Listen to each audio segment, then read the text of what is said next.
This is actual gameplay of PS5, by the way. It's on 4K. Giving you a sneak peek here.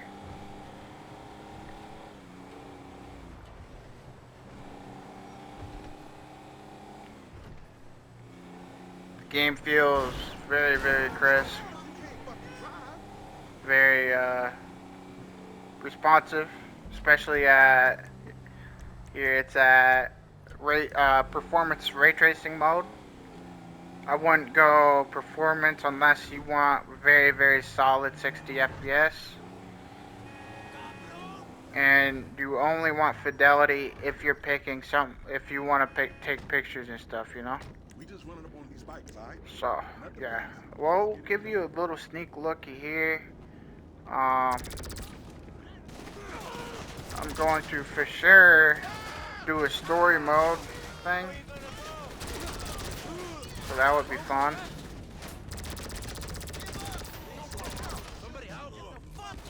Yeah, it feels like butter. Feels like butter. Compared to the GTA we all know, this feels... Yeah, this is a welcome upgrade. Especially if you're getting it for free.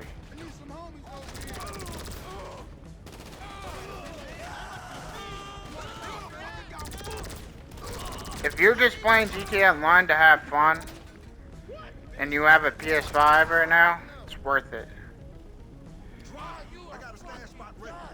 It is worth it, worth it. If if you don't have a PS5 and you're not getting it within 3 months, to be honest, the upgrade isn't as massive. Like, oh, I need this bad.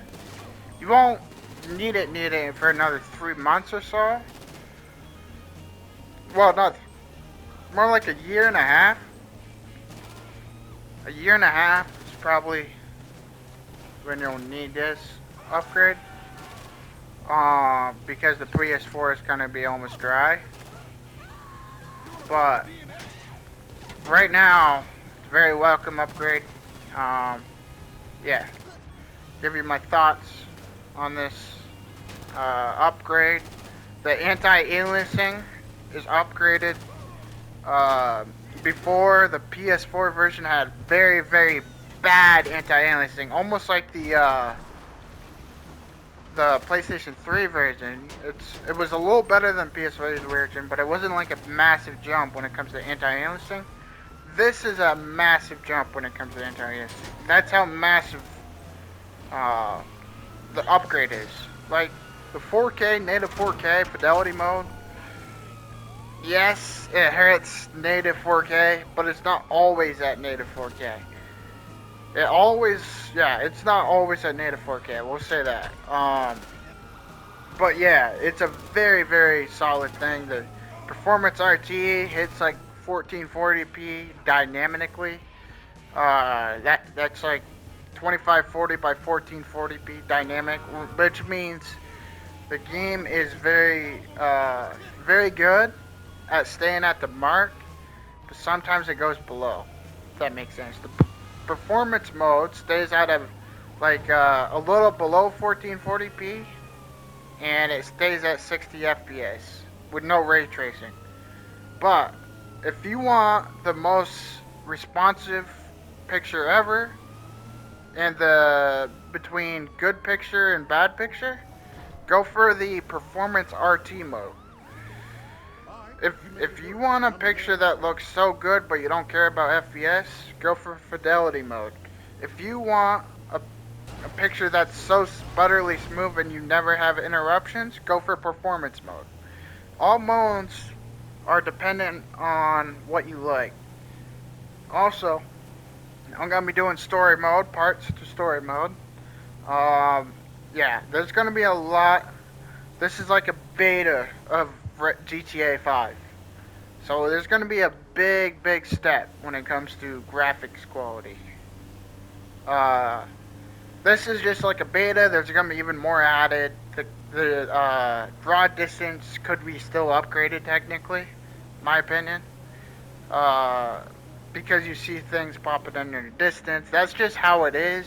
I don't know if they can remove that, but I would I would tool it, either tool down the resolution just a little bit so you can turn up the draw distance just a tad bit, but like it's not as bad as like PS4 version, but it's noticeable. You can definitely notice if you're looking for it. But other than that, the game is very responsive, butterly smooth. If you want GTA to look as good as it could, get this version. Uh, if you have a PC and you're asking, oh, I want this game on PC, it's the same game. It's almost like a port from PC to PlayStation 5 and Xbox Series X and S. But the funny thing about that is there is some things on the PS5 that you can't get on the PC. Like for example, the explosions are different. The uh, when you're firing a gun, it's I'll be in different. touch with Frank when I get this sorted. Anti-aliasing is uh, more. I'd say it's even better than times two, but I wouldn't say it's like you would barely notice. Like anti-aliasing, you can see in the background right over there, right? Here, I'll so you can see it way over here, right? But it ain't as you ain't just gonna walk up the road and notice all that. But what I'm saying is there's still anti-aliasing. It needs to be upgraded just a tad bit more to be perfect, but it's good enough for the PS5 and Xbox Series X and S. Also, the um there's like when you're looking at your character before, the anti-aliasing was taking up the whole character, so you couldn't see it as clear as day. But now there is no anti-aliasing at all on the character, at all, zero.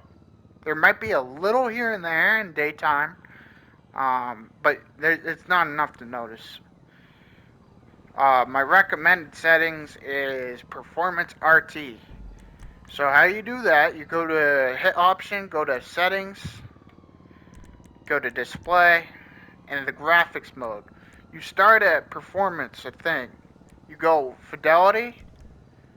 The game doesn't look as it looks the best it can, but it feels very sluggish and slow.